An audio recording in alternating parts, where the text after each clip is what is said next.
So I want to show you the limits of sequences. So this one looks like the usual limit for x going to infinity with e to the x over 3 minus e to the x.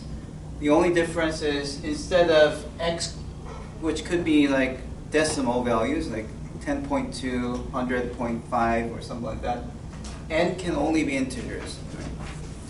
In many cases, it really doesn't do anything. So if you have a question like this, you can just think of this as limit of x going to infinity of e to the x over 3 minus e to the x, and it's exactly the same thing. Except in the second example, it's going to matter because when you have a negative number, you can't take decimal values. So n cannot be a decimal because, say n is 1/2, what is this? That's square root of -1. So it's not a real number.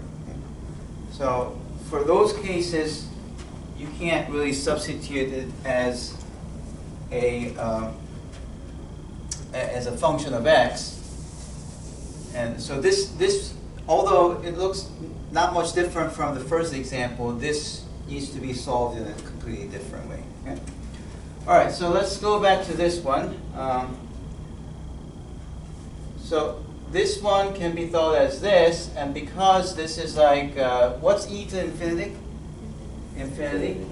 So you have e to infinity with the minus, so this is like infinity over negative infinity. Right? But you can still pull the minus out and say this overall is like infinity over infinity type. So when it comes to using L'Hopital's, it doesn't matter if there's a minus on top or bottom. Yes? You couldn't do it like, since you have, it's technically the same exponents, Right. so you can't do the ratio?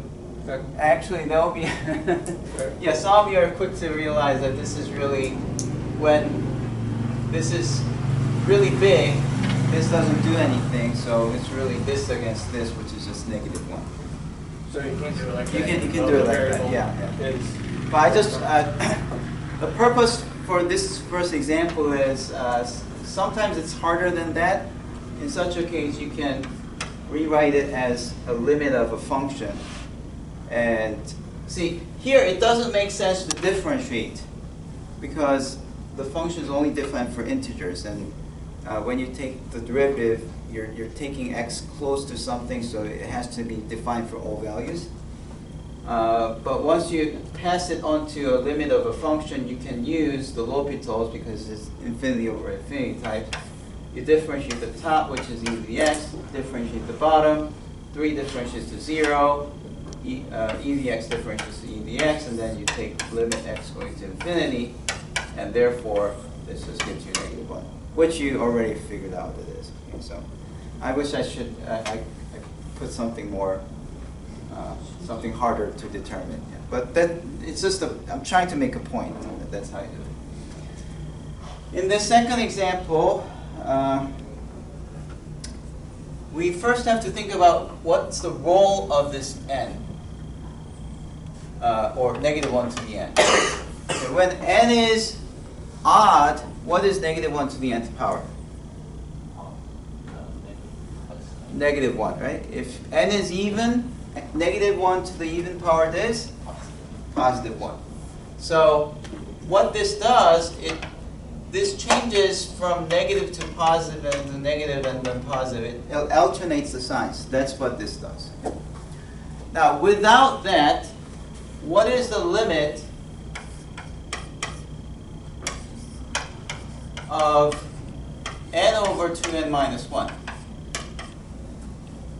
Well, this, again, it's like really the ratio between these two because -1 doesn't grow and this becomes big. So you end up with just 1/2. And then if you have the 1/2, then you can say that as n goes to infinity, if n is a really, really big number, then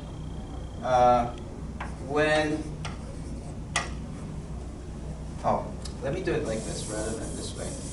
let me say, for n even 2k, limit of n going to infinity of -1 to the nth times n over 2n minus 1 is equal to, since you have an even power, that's just 1, so you have 2k over 2k, or actually 2k of, twice of 2k is 4k minus 1, limit n going to infinity. So it's 2k over 4k, which is 1 over 2.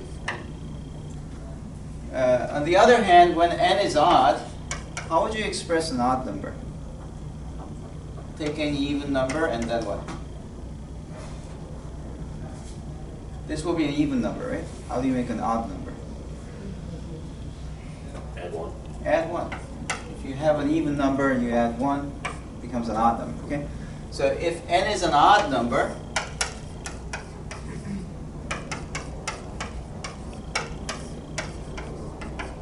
this will be limit of k going to infinity of 2k plus 1 over 4k plus 2 minus 1. Again, it's this one. Oh, except that -1 to the odd number is -1, right? So there will be a -1 multiplied, so that this limit would be -1/2.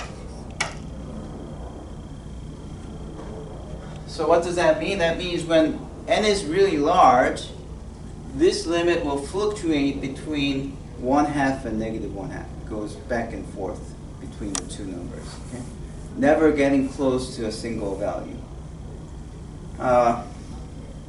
And that's actually a way to think about limits, especially limits of sequences. So when you have a limit of a sequence, it means that when n is really large, say 1,000,000 or 1,000,000,000, then the value of this function will become very, very close to -1, and as you increase n, it will get even more closer. It gets closer and closer. In other words, the value will get close to a target point, which we call the limit. It gets close to -1.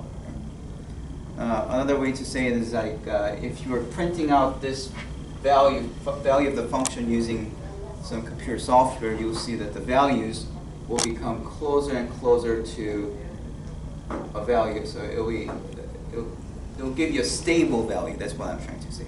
You'll end up with a stable value as n increases. On the other hand, here, it doesn't get close to a target point. It doesn't stabilize to a single thing, but it just alternates between two different things, right? So in this case, we call that the limit does not exist because it doesn't settle on a single value, right? And a more technical term for does not exist is diverges. So since these two are not equal, we say the limit diverges.